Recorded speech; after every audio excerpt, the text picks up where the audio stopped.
untuk disebut dengan lidah manusia. Sahabat, saya tidak akan membahas nama Allah ini secara teologis karena terlalu luas. Apalagi karena ada perbedaan pemahaman teologis dalam berbagai kepercayaan. Dan tentu saja tidak cukup waktu untuk mengurai pokok yang berat ini. Karena bicara tentang Tuhan atau Allah tidak seperti berbicara tentang suatu objek yang dibahas dalam sains dan filsafat. Namun, yang penting adalah suatu pengetahuan yang umum, yaitu bahwa Tuhan itu adalah pencipta dunia ini, pencipta alam semesta dan makhluk hidup, utamanya manusia, selain hewan dan tumbuh-tumbuhan. Oleh karena itu, Tuhan dapat membiarkan manusia hidup atau sebaliknya, menghentikan hidup manusia kapan saja kalau Tuhan mau. Selain itu, umumnya orang mengetahui bahwa Tuhan itu adalah Allah yang Maha Kuasa, Maha Tahu, Maha Hadir, Maha Kudus, dan Maha Kasih. Dan Allah itu patut disembah dan dimuliakan oleh semua ciptaannya. Dan oleh karena itu, manusia sebagai ciptaan yang istimewa ini harus beribadah kepada Allah dalam seluruh kehidupannya. Nah, sekarang tentang kata kerajaan. Dilanjutkan dengan frasa kerajaan Allah.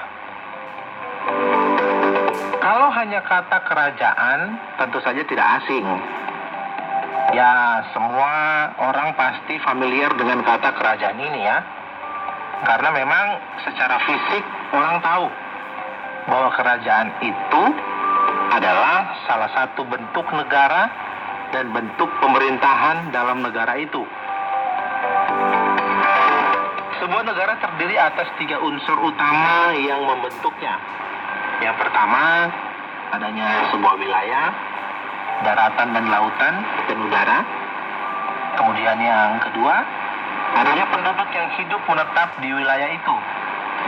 Dan yang ketiga, adanya pemerintahan yang berdaulat yang diakui oleh penduduknya.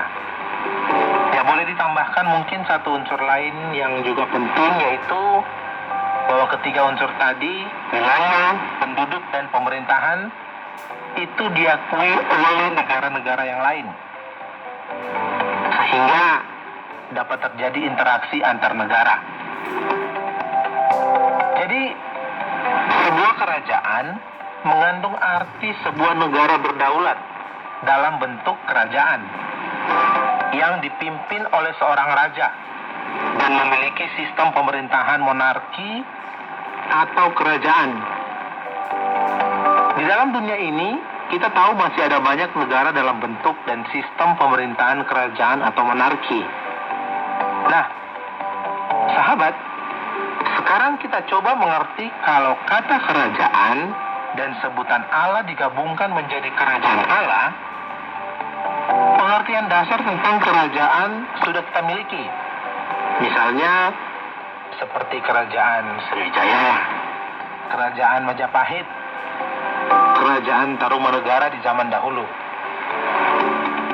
Sekarang tentang kerajaan Allah.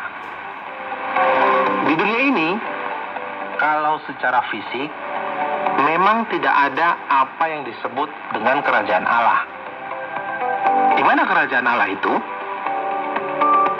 Tidak ada yang bisa menunjukkannya. Maka sudah pasti kerajaan Allah itu harus dilihat dan dimengerti secara teologis. Tapi, maaf, saya tidak bisa menjelaskan kerajaan Allah ini di luar pengetahuan dan pemahaman teologis dalam kekristenan, atau menurut teologi Kristiani. Sekali lagi maaf, hanya dalam pemahaman Kristianilah saya bicarakan di sini. Ya, walaupun tidak mungkin juga lengkap atau sempurna ya sahabat, apalagi dalam ruang yang sangat sempit ini. Pada kurang lebih 2000 tahun silam, hidup di tanah Israel Palestina seorang yang bernama Yesus Kristus. Ya, Yesus Kristus hidup dan melayani selama kurang lebih 33 tahun. Kemudian dia disalibkan dan mati oleh tuntutan para pemimpin agama Yahudi yang membencinya, dan dengan keputusan wali negeri Imperium Romawi di zaman itu. Yesus inilah yang berbicara cukup sering tentang kerajaan Allah. Kadang dia juga menyebutnya dengan istilah kerajaan surga. Tapi maksud dan pengertiannya sama saja. Oke, singkat saja akan saya jelaskan begini.